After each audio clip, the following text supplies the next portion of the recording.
The Man in the Iron Mask, by Alexandre Dumas. Chapter 29. Planchet's Inventory.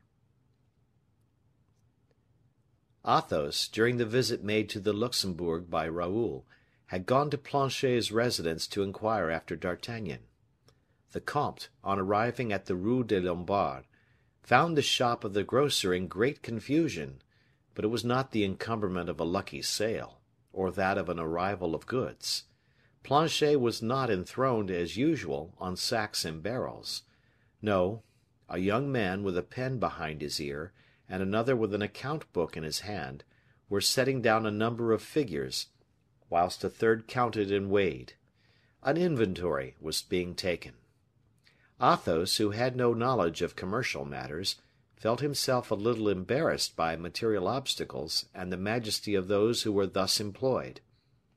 He saw several customers sent away, and asked himself whether he, who came to buy nothing, would not be more properly deemed importunate.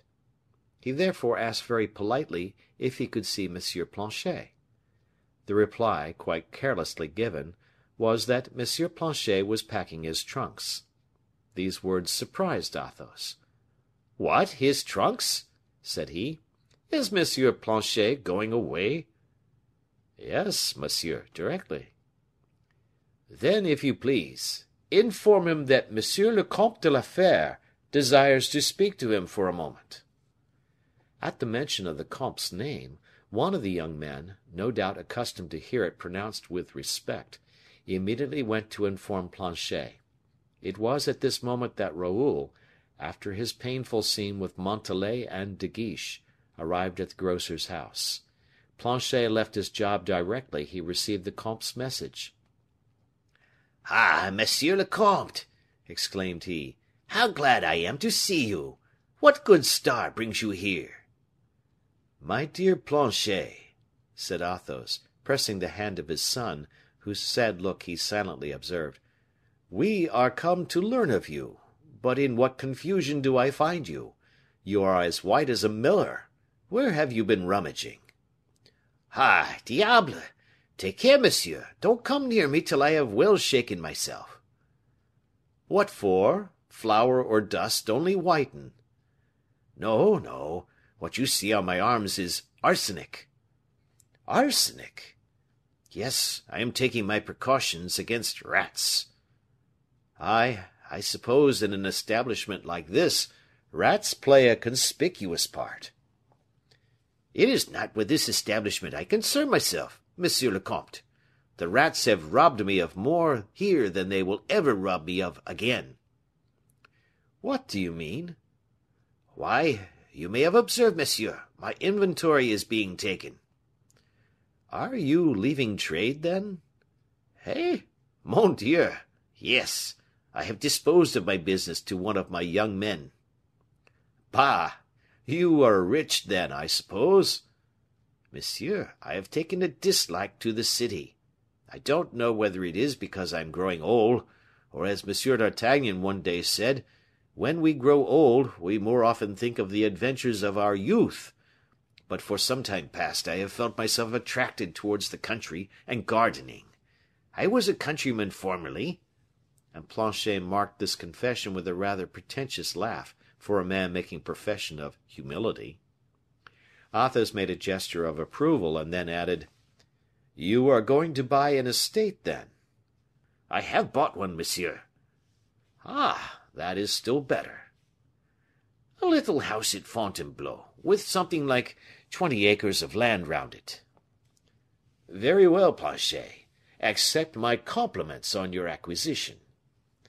"But, monsieur, we are not comfortable here. The cursed dust makes you cough. Corbleu! I do not wish to poison the most worthy gentleman in the kingdom." Athos did not smile at this little pleasantry which Planchet had aimed at him, in order to try his strength in mundane facetiousness. "Yes," said Athos, "let us have a little talk by ourselves. In your own room, for example. You have a room, have you not?" "Certainly, monsieur le comte." "Upstairs, perhaps?" And Athos, seeing Planchet a little embarrassed, wished to relieve him by going first. "It is, but..." said Planchet, hesitating. Athos was mistaken in the cause of this hesitation, and, attributing it to a fear the grocer might have of offering humble hospitality, never mind, said he, still going up. The dwelling of a tradesman in this quarter is not expected to be a palace. Come on. Raoul nimbly preceded him and entered first. Two cries were heard simultaneously, we may say three. One of these cries dominated the others. It emanated from a woman. Another proceeded from the mouth of Raoul. It was an exclamation of surprise. He had no sooner uttered it than he shut the door sharply. The third was from fright. It came from Planchet. "I ask your pardon," added he. "Madame is dressing." Raoul had no doubt seen that what Planchet said was true, for he turned round to go downstairs again. "Madame," said Athos. "Oh, pardon me, Planchet, I did not know that you had upstairs." "It is Truchen," added Planchet, blushing a little. "It is whoever you please, my good Planchet, but pardon my rudeness." No, go up now, gentlemen." "We will do no such thing," said Athos. "Oh, madame, having noticed, has had time—" "No, Planchet, farewell." "Eh, gentlemen, you would not disoblige me by thus standing on the staircase, or by going away without having sat down."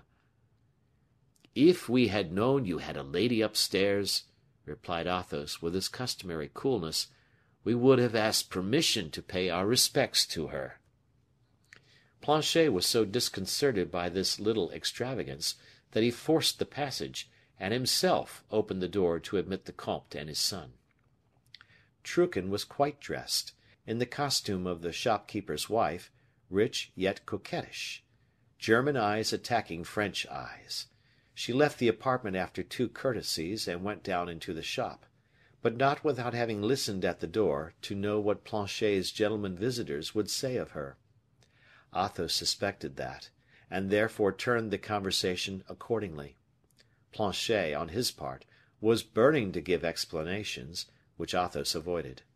But, as certain tenacities are stronger than others, Athos was forced to hear Planchet recite his idyls of felicity, translated into a language more chaste than that of Longus. So Planchet related how Truchen had charmed the years of his advancing age, and brought good luck to his business, as Ruth did to Boaz. "You want nothing now, then, but heirs to your property." "If I had one, he would have 300,000 livres," said Planchet. "Humph! You must have one, then," said Athos, phlegmatically, "if only to prevent your little fortune being lost." This word little fortune placed Planchet in his rank, like the voice of the sergeant when Planchet was but a piqueur in the regiment of Piedmont, in which Rochefort had placed him. Athos perceived that the grocer would marry Truchen, and, in spite of fate, establish a family. This appeared the more evident to him when he learned that the young man to whom Planchet was selling the business was her cousin.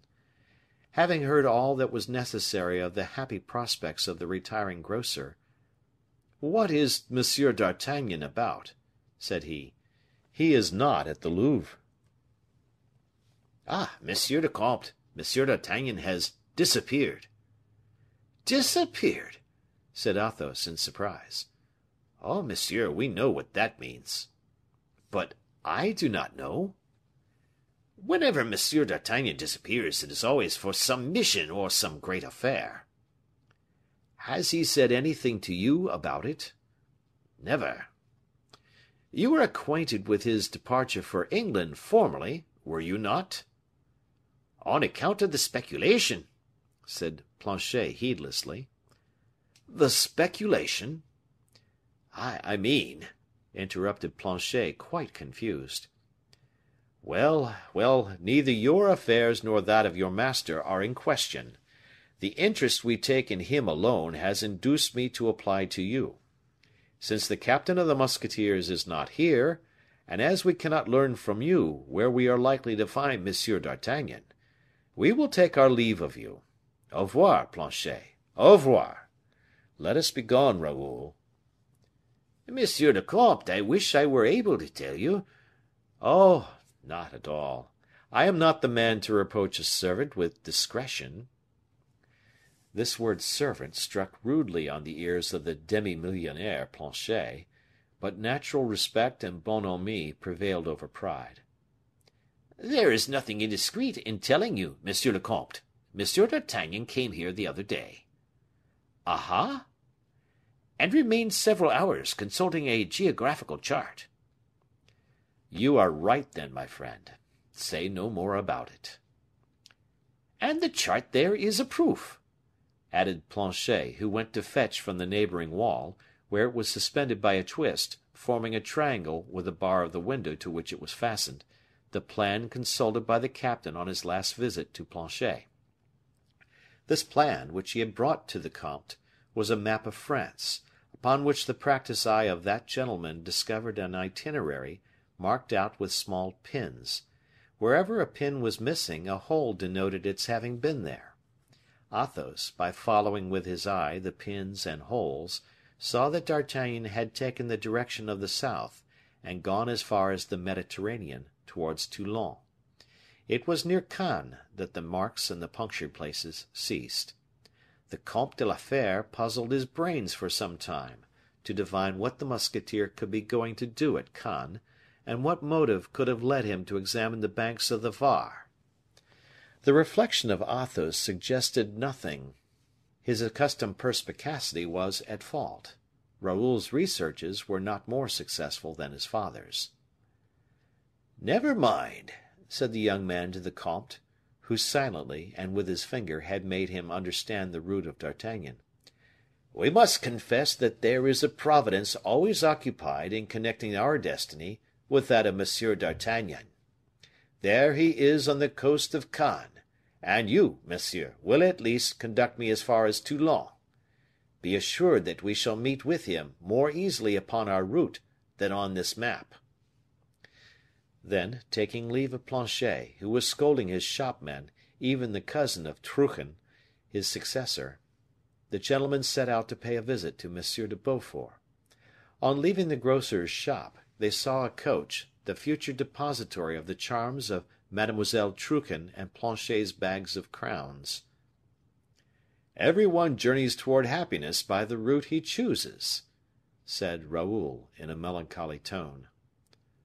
"Road to Fontainebleau," cried Planchet to his coachman. End of chapter.